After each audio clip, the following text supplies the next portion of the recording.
कांग्रेस और बीजेपी का नहीं होगा आमना सामना। कांग्रेस और असम सीएम हुआ ट्रेंड। राहुल गांधी को गिरफ्तार करने के दिए आदेश। क्या होगा राहुल गांधी के गिरफ्तार होने के बाद? कांग्रेस नेता राहुल गांधी ने अपनी भारत जोड़ो न्याय यात्रा की शुरुआत ऐसे समय में की जब राम मंदिर समारोह शुरू हो रहा था। राहुल गांधी का शायद इरादा ही यह था कि राम मंदिर प्राण प्रतिष्ठा समारोह से बीजेपी को होने वाले राजनीतिक फायदे को रोका जा सके। जाहिर सी बात है कि उनके टारगेट पर देश के प्रधानमंत्री नरेंद्र मोदी थे।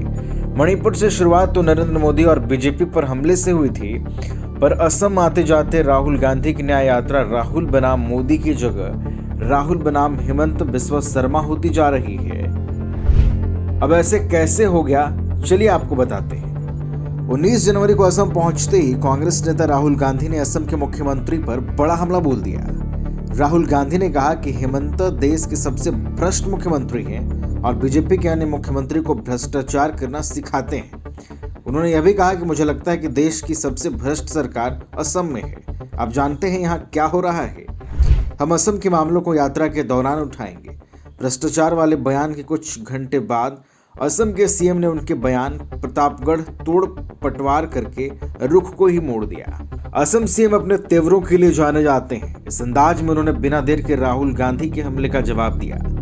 राहुल गांधी के परिवार को देश में सबसे भ्रष्ट करार दिया। उन्होंने कहा कि मुझे लगता है कि इस देश में सबसे भ्रष्ट अगर कोई है तो वह गांधी परिवार है।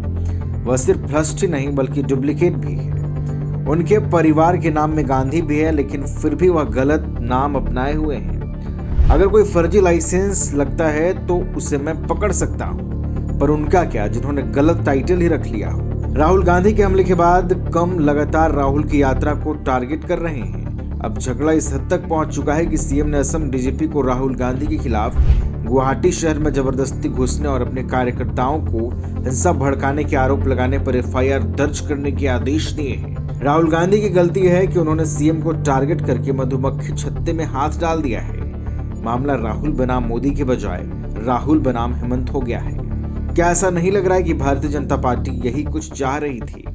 राहुल गांधी की यात्रा के असम पहुंचने से पहले ही जिस तरह के तेवर मुख्यमंत्री ने दिखाए थे, उससे साफ लगता है कि उन्होंने राहुल को ट्रैप करने की प्लानिंग कर रखी थी। हेमंत बार बार धमकी दे रहे थे कि वह गुवाहाटी शहर में प्रवेश करेंगे तो उनके खिलाफ एफआईआर दर्ज की जाएगी। उन्होंने यह तक कहा था कि मामला भी दर्ज होगा और गिरफ्तार चुनाव बाद में होंगे। शर्मा ने यह भी कहा था कि राहुल गांधी की यात्रा मियाँ यात्रा है। जहां जहां मुसलमान हैं वहीं वहीं उनकी यात्रा का रूट रखा गया है। आखिरकार हुआ भी वही। राहुल गांधी के सामने गुवाहाटी में मंगलवार को पुलिस और कार्यकर्ताओं की बीच झड़प हो गई। पुलिस ने भी बीच बचाव करने के लिए लाठीचार्ज किया। इस बीच सीएम ने डीजीपी को राहुल गांधी के खिलाफ एफआईआर दर्ज करने के निर्देश दिए हैं। उन्होंने कहा है कि हिंसा असमिया संस्कृति का हिस्सा नहीं है। हम एक शांतिपूर्ण राज्य है।